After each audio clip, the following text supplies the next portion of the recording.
పెరిగి అంటే ఇవ్వగాకండి, మా దగ్గర లేదని చెప్పండి. తెలిసిన వాళ్ళైన నిర్మోహటంగా చెప్పండి.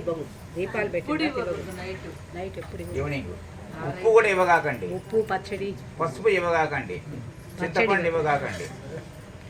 అది ఇన్నిటికీ కారణం ఏమిటంటే సూర్యుడు ఉండగా దానం చేయాలి. అది బియ్యం ఇవ్వగాకండి, చింతపండు ఇవ్వగాకండి, పాలు ఇవ్వగాకండి.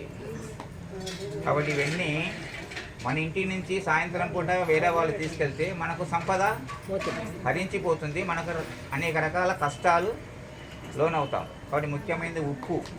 ఉప్పు కూడా ఎవరికి ఇవ్వకూడదు. ఉప్పు కూడా మీరు ఏం చేస్తారంటే శుక్రవారం కొనుక్కొచ్చుకోండి, మిగతా రోజులలో కొనుక్కోకూడదు. నూనెను ఏం చేయాలంటే శనివారం రోజు నూనెలు ఇంటికి తెచ్చుకోకండి.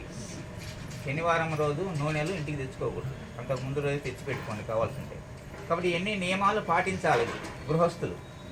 తర్వాత ప్రతి మంగళవారము శుక్రవారం ఇంటి గడపని ఏం చేయాలి, శుద్ధి చేసుకొని పూజ చేయాలి. మనకి ఇప్పుడంతా కొత్త కల్చర్ వచ్చింది కాబట్టి మనం గృహ ప్రవేశం చేసేటప్పుడు పెయింటింగ్ చేస్తాం, ఇంకా మళ్ళీ పూసేది లేదు.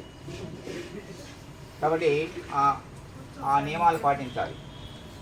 తర్వాత నిమ్మకాయని ఏం చేస్తారంటే దాన్ని కోసి ఇట్లా పెట్టాలి, ఇట్లా పెట్టకూడదు, ఆపోజిట్లో డైరెక్షన్ పెట్టాలి. పెట్టి పసుపు కుంకుమ పెట్టి పూజ చేసుకోండి.